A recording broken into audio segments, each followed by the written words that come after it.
nhóm sinh quân Việt Rica, bây giờ HaumXeeb Band.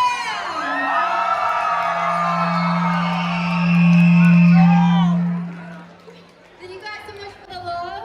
We would first like to start off with congratulating Xia and Nancy. We're so happy for you guys. We wish you guys an eternity of love, and this first song is dedicated to you guys. This first song is Vim Muaj Koj by Xia.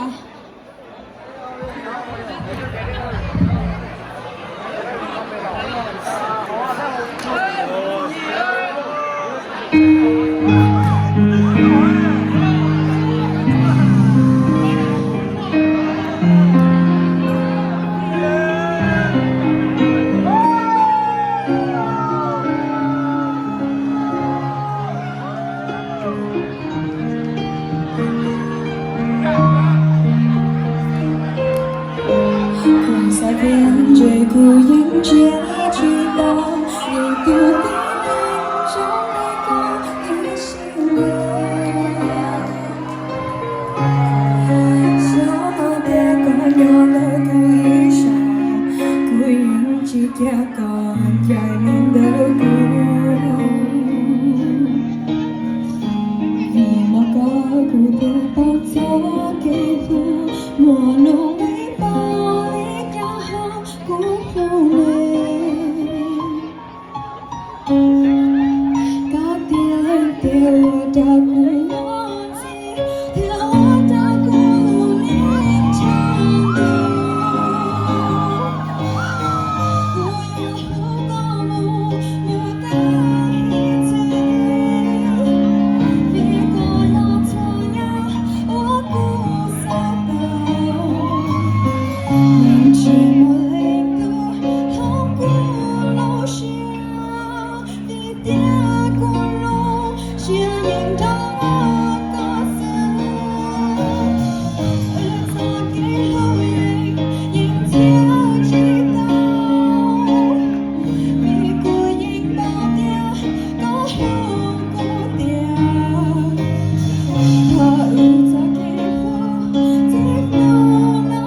Thank you, everyone.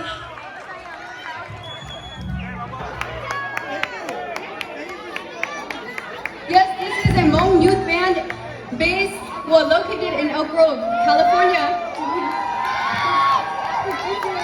Thank you. Thank you so much.